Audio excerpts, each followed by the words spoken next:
So again, this week we're talking about motivating people from around the world to contribute, inspiring people to contribute. We're going to be talking about famous leaders like Abraham Maslow and McClellan and Herzberg.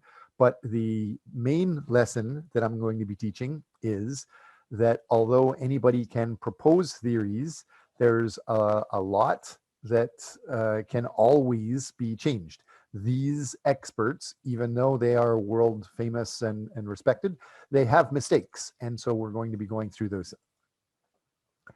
So today we're going to be talking about the hierarchy of needs and the three motives, the motives of achievement, power, and affiliation, and the two-factor motivation theory.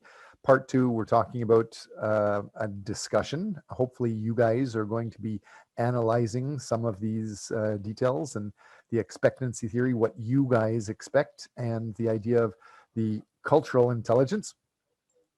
But to start with, can you guys see on my screen what I'm showing here? Hua, can you see on my screen what I'm showing now? There's a black square.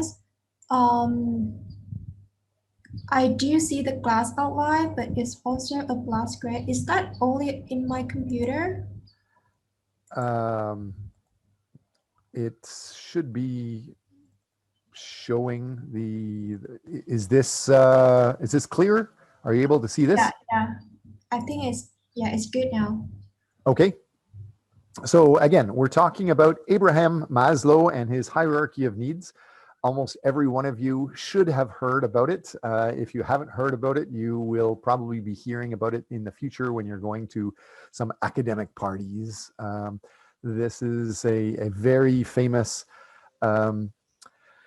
philosopher. He was talking about what motivates people from around the world, and he's world famous, he's world respected, but he is wrong. And so what we're talking about is this guy, Abraham Harold Maslow. He proposed a hierarchy of needs. He was saying that everyone needs to satisfy their first physiological needs first. Only after you take care of your physiological needs, then you can take care of your safety needs. After you take care of your safety needs, then you can take care of your love and belonging needs, and then you can take care of your esteem needs, then you can take care of your self-actualization needs to help you get to your fullest potential. However, the higher order needs only become activated after these lower order are needed. It seems quite reasonable.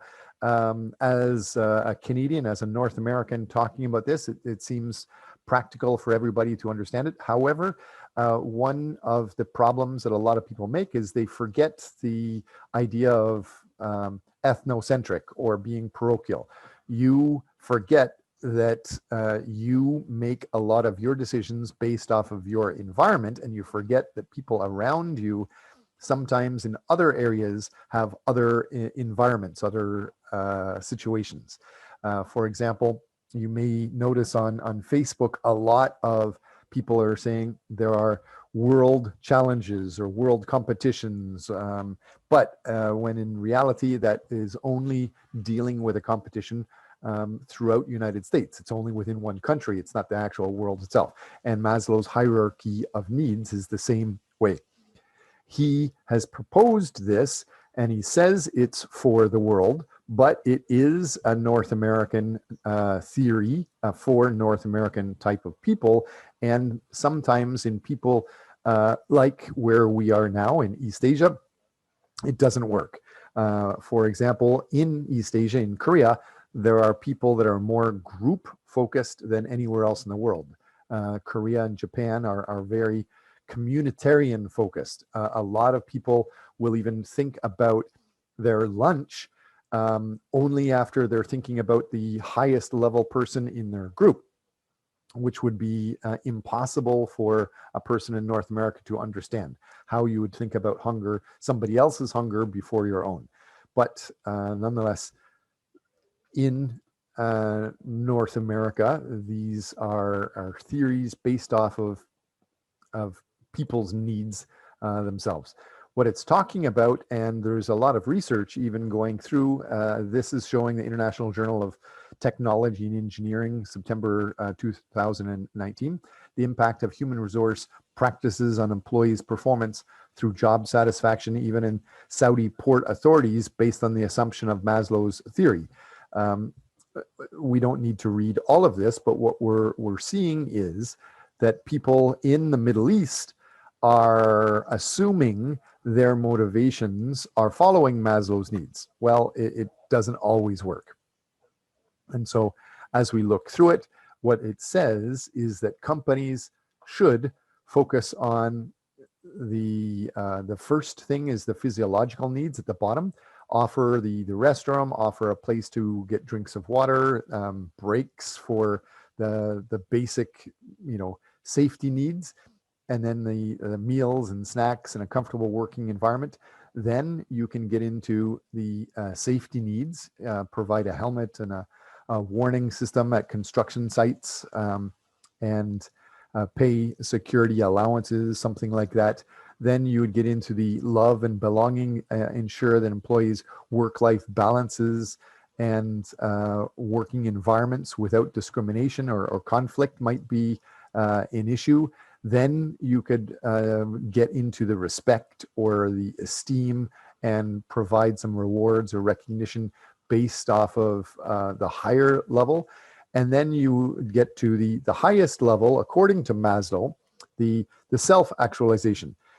Focus on the specific employees' skills or abilities, helping them to help other people. That's one thing that we'd be looking at. And all of you know, we've talked about it several times in class, this old guy, Gert Hofstede, he was working for IBM many years ago, and he surveyed just those IT high-tech workers in these high-tech companies around the world, and he found that people didn't follow the Maslow's hierarchy of needs. And he was saying that Maslow's theory does not always hold for employees outside the United States. Each country has distinct cultural backgrounds that affect the employees' priorities. So today, when we're talking about what motivates people, you need to understand what Hofstede is saying, that each person's cultural background is hugely important. If you don't understand your own cultural background, and then if you don't understand the other cultural background of people around you, you won't be able to interact very well. However, in class today, not only are we identifying how Maslow is making problems, but Hofstede has a problem also. Is anybody aware of how Gert Hofstede could be argued? Anybody in class aware of this idea of the United States is different than Japan? He's saying almost everybody in East Asia is a very different culture, and we need to work in a certain way. How can you argue with that? So talk about the difference between our like United States Western culture and Eastern culture. Oh, yes. So what we're saying is Maslow says everybody in the world follows the same thing. And Hofstede says, no, people in United States have a different culture and people in Japan have a different culture. And so my question to you is, we identify Maslow has a problem, but Hofstede also has a problem. How could you say what is a problem with Hofstede? What Hofstede is saying is each country has a distinct cultural way of motivating people. So what he's saying is everyone in Korea and everyone in China and everyone in Japan have the same different type of motivation that's different than people in the United States. How can you argue with that? Do you He didn't respect the individuality of different people. okay, could you explain a little bit more? Even though people, a group of people in the same culture, um, some many of them has each of the persons might have different experience or different opinions or different perspective of the their culture and the hierarchies and motivations. So in the respect of the individuality.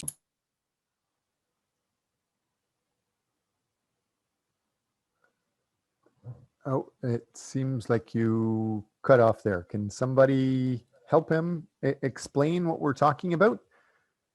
Do all Koreans, do all Japanese, do all Chinese have the same motivators? Are you all motivated in the exact same way? Um,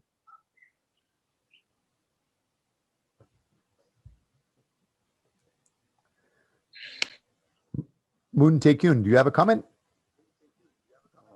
I don't know. But they have the China and Korea and Japan have different motivation, I think, but I'm not sure. Yes, Hofstede is saying each country has a different motivation. Yes.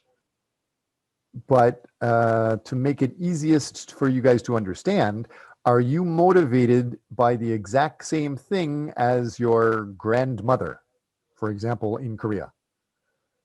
Are you motivated by the exact same thing as maybe your great grandfather? Are things the same? Are things the same for motivating people in Busan or Jeju-do versus right downtown in Yongsan in Seoul?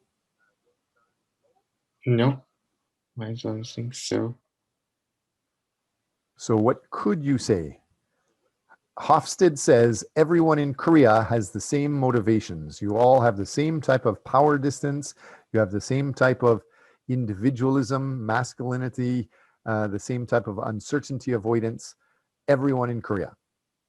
No, they have a different motivations. So I think the Hobson is wrong. Okay, how could you propose maybe to be more correct? So like I just see this graph that they have the same individuals, but a lot of Korean people are reach the goal that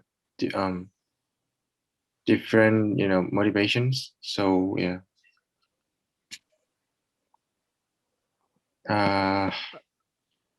It's really difficult for me now. Okay, can you guys guess? What about Kim Jisoo? Could you guess what would you say motivates young students? Do you think all students your age, everyone in this class, are motivated by the same thing? If so, what do you think motivates all of you? Kim Jisoo.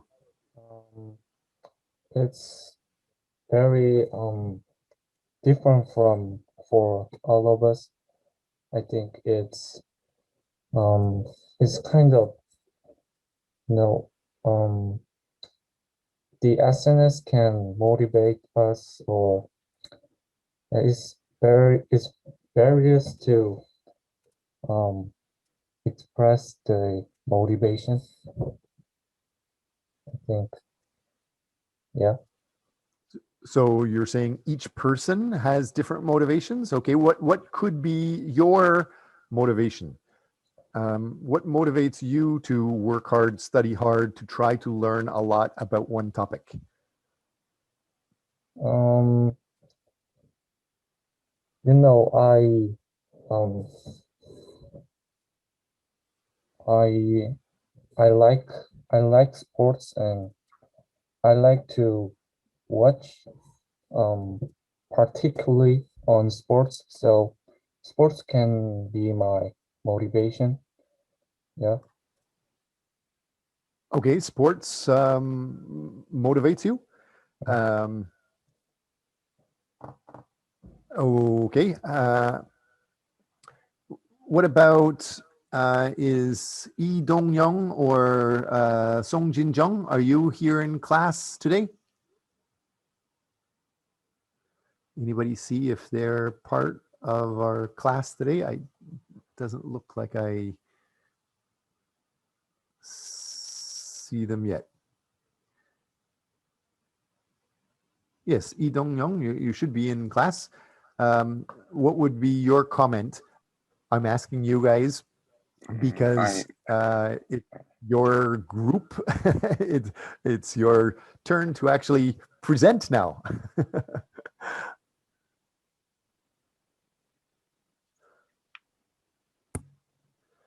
We're still waiting for Song Jin Jung and Yi Dong Young to comment, since you guys are still due to present from last week.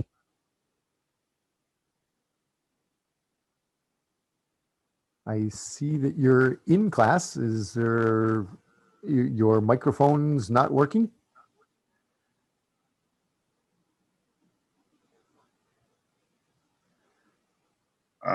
Professor, Yes, we're waiting for you to comment. What motivates you? maybe I think YouTube video is motivate me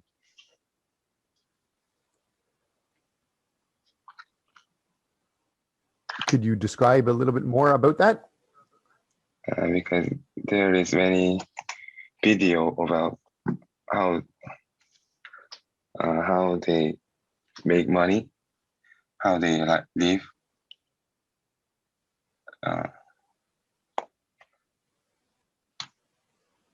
So that's motivate me. Okay. Have you started to think about making?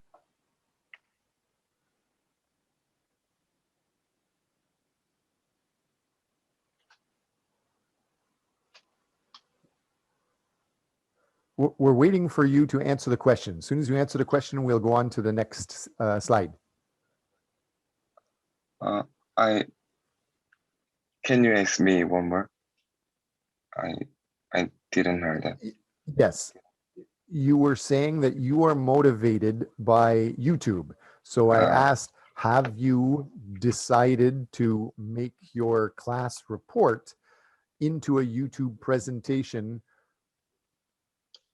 And who is your presentation for?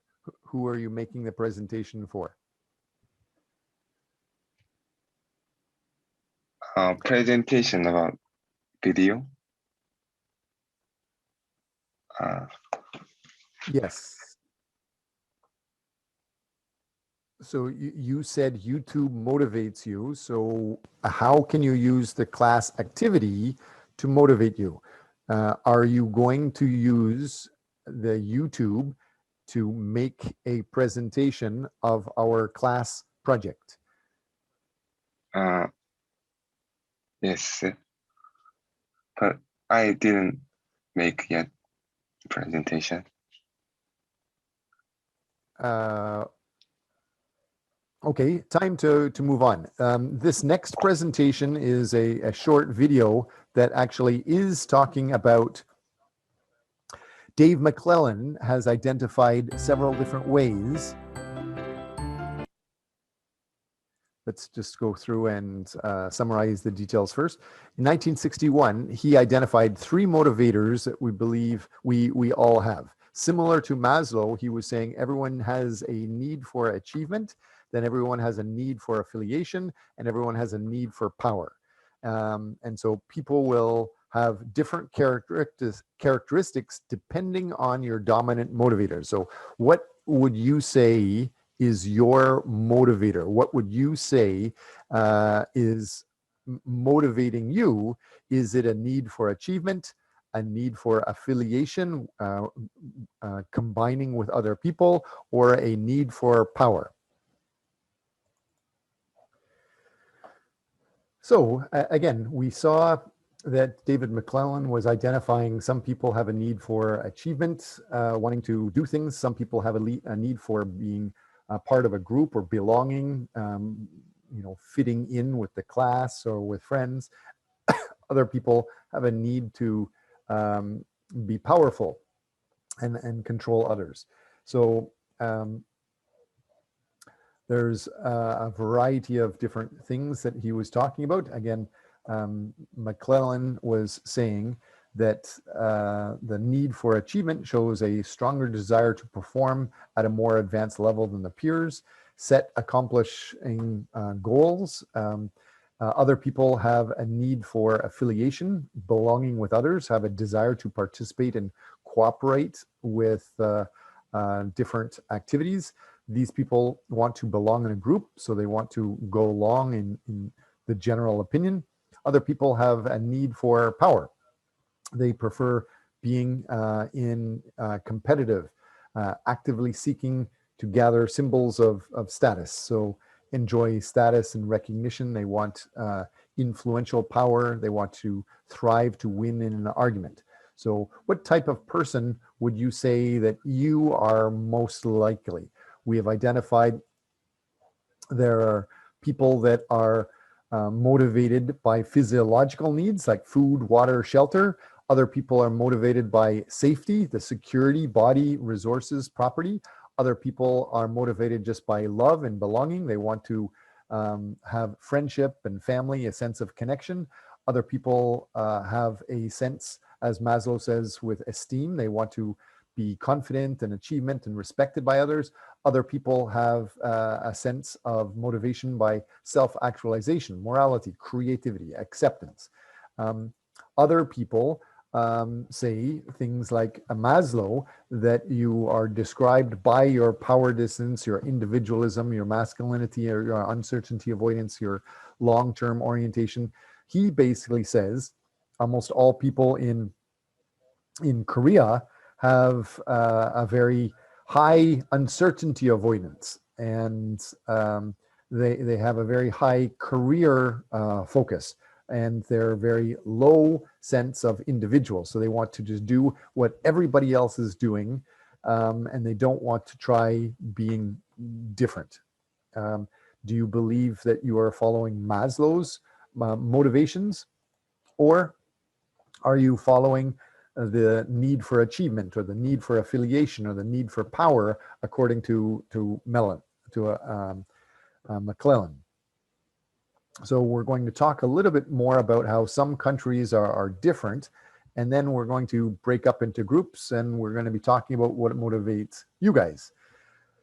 So with the achievement, power, and affiliation, Hofstede says the need for achievement, power, and affiliation cannot be universal. He's saying that each country has a different stand. So with the uncertainty avoidance, what we were just talking about with Korea being very high, similar to Japan, very high career uncertainty avoidance, strong uncertainty avoidance, and the idea of the career success or the quality of life, the idea of masculine career success would be Korea and Japan are fairly similar over here.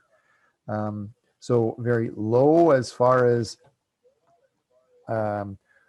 weak uncertainty avoidance, but very strong as far as career focus.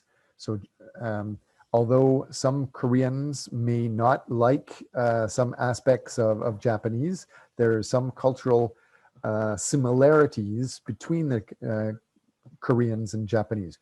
You're both very, very focused on career success, so masculine focus, and very strong with the uncertainty avoidance. So very different than Jamaica or Singapore or Denmark, Sweden, Norway. These countries are almost the opposite, where they would have also equal levels of executives. When you have a top CEO and a university intern working together, if two people are walking into work and one person drops things, the CEO could bend down to pick up things for the new student that's working, because they're both considered equal, which might not happen in Korea or Japan, where the student would be doing everything to praise and value the time and the respect of the CEO here. So more details related to that. There's a two-factor motivation. So what is the two-factor motivation? What we're talking about here, let's, okay. So there's several different factors that motivate people. We see these details here.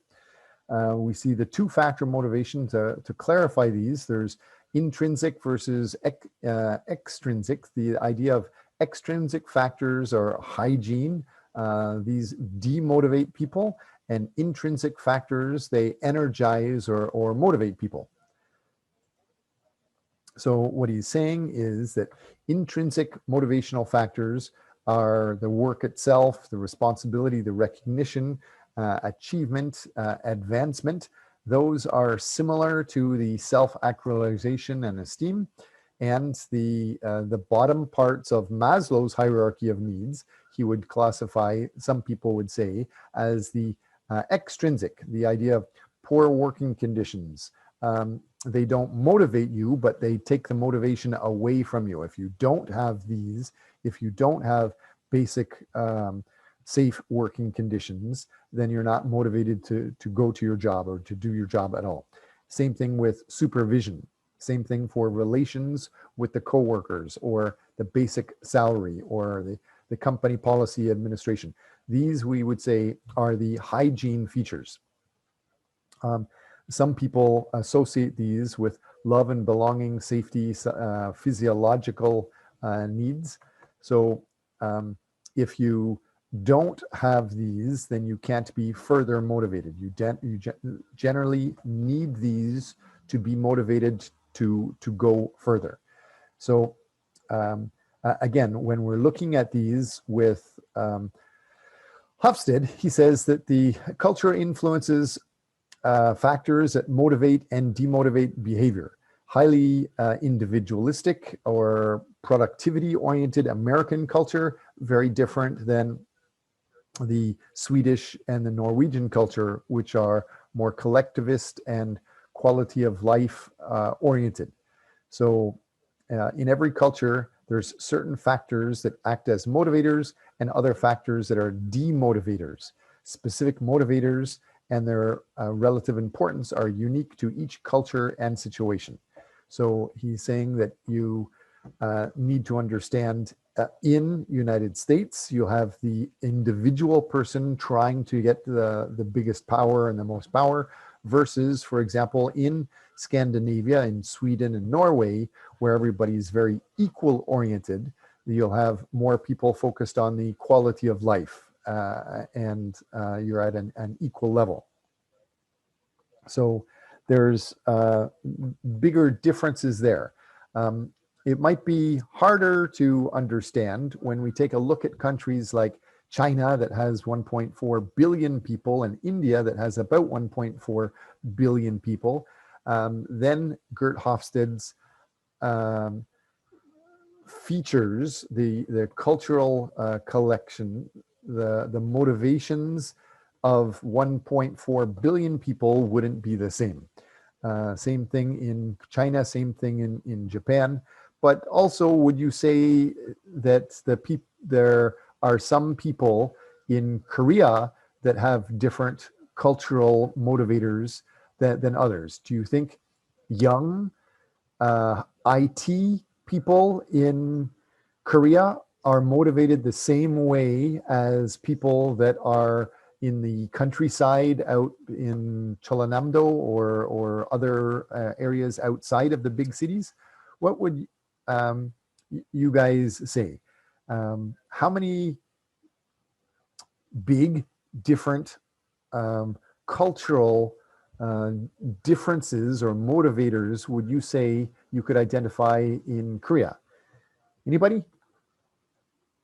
Kim Jisoo, or what would you say?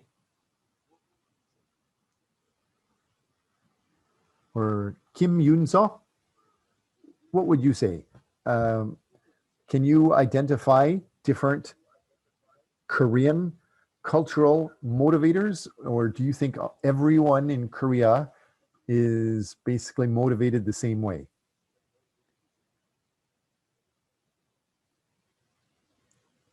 For example, do you think people living in the countryside are motivated the same as people living right downtown Seoul? Do you think people living in farming villages are motivated by the same way as people living in Yeouido or Gangnam?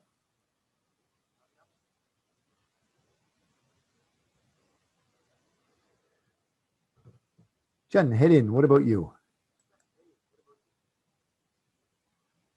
I think no. They don't have same motivation. How could you describe Korean motivations? How many different motivations do you think you could identify in Korea? Hofstede says there's generally one type in Korea. Can you identify more than one type? Possibly.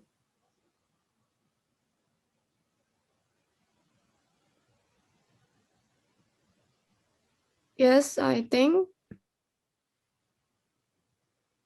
Such as?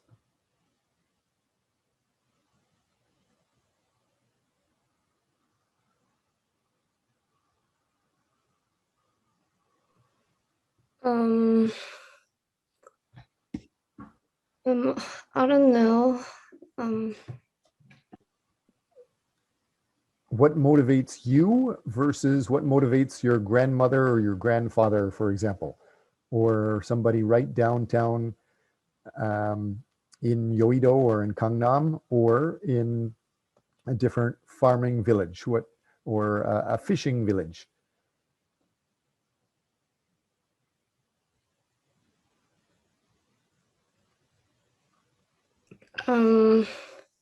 For example, I motivate by money, but my friend motivation by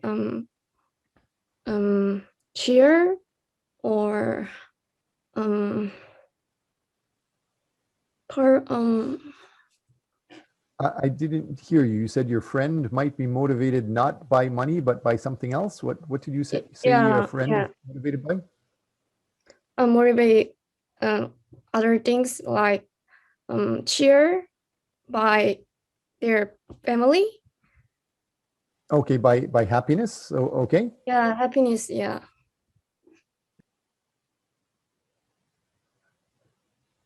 Okay. Which one of these features, either Maslow's hierarchy of needs or Hofstede's national motivations or McClellan, which one of these motivations do you feel most closely matches your motivations?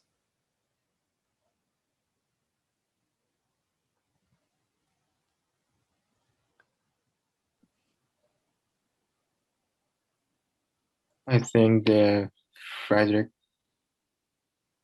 or David. David, I think, because yeah, So David McClellan, he has three different motivations. There's the motivation with a need for achievement, or a need for being part of a group of people, or a yeah, need for power. Um, Herzberg is saying that there's different motivations based on poor working conditions, general working conditions versus responsibility. So could you clarify more of what would describe you? McLaren, I think, because like for example, like 20 or like university students more focused on the achievement for getting a large conglomerate company. So it's a little bit similar to McLaren thesis, but if people who getting a job, then Harrisburg a little bit same as like so it's a little similar by theory, this theory. Okay, so Herzberg is the basics that almost everybody goes through. Everybody wants the basic company. Everybody wants the basic salary. Everybody wants basic respect with coworkers and working Yes. conditions. Yes, if people but- who haven't getting a job, yeah. Then beyond that, they want to be able to achieve something. Okay. Some people say with the millennials, they have a very specific need for achievement. Can any one of you quantify, can you identify what do you actually want to achieve if you have good results in class or good results in a company? Park Jong-ik, what do you want to achieve in class?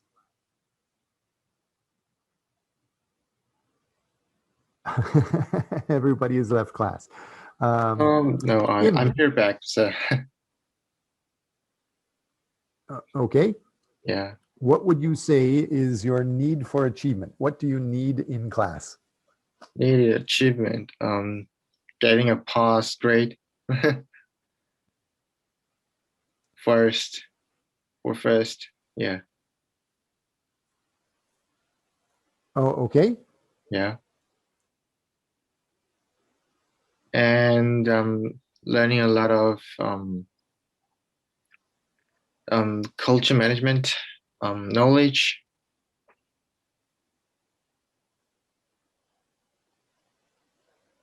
The microphone is not good, or is it cut off? I hear what you were saying. Yes. Yeah. I haven't been able to identify anything other than just pass. So your need for achievement, passing a class is clear, but I don't hear, for example, getting an A or managing a certain group of people. So the quantification of these details would help. The more we identify our motivations, the more we identify what motivates us, the better we can do. The more we identify what motivates other people around us, the easier we can work with the other people. So learning these details definitely helps. That's good. What I'd like to talk about, since we've finished talking about how the American culture is more individualistic than the Korean culture, and the Swedish and Norwegian culture is very egalitarian. We've already talked about that. What I'd like to talk about is discussion questions. Suppose you are the manager of a company. Among the three theories of motivation, Maslow, McClellan, and Herzberg, which one do you think applies in reality? How do you think it's applied? So I'd like you to be able to get into groups to try to be as specific as possible about you and about somebody else. So don't just talk about what motivates you. Identify, for example, what motivates me, the professor, to give you these points. And then for each theory, Hofstede pointed out its limitation, in which the theories are based only on Americans and do not hold for employees outside the United States. Do you agree with Hofstede? Or despite the cultural difference, do you think that theories can explain employee motivation in general worldwide? So I'd like you guys to identify the idea of which is your preference, Maslow's theories, McClellan versus Herzberg, and then try to start tying these together with Hofstede. How do you relate to these? So we're going to break up into groups and talk about these. So everybody can open the Excel sheet, and the Excel sheet we see here. We're talking about week 11, motivating people from around the world. So if you want to see that on your own, you can look through these details.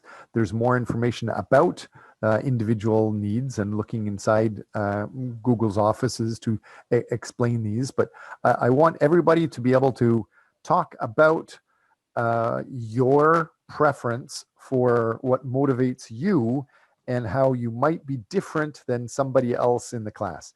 Is that understood? So, Chun Sung-yoon, you understand what we're going to be doing?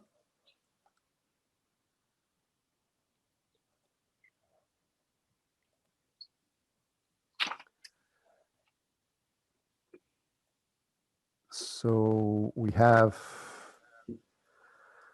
there's going to be about 4 different breakout rooms and 5 to 6 people per room. What I would like you guys to talk about, again, is not only what motivates you, but ideally, how can you use your class paper to apply that to work with some sort of company so that you motivate somebody, not only me to give you the grade, but motivate somebody in the company to give you some sort of work credit. So there's these 3 questions here.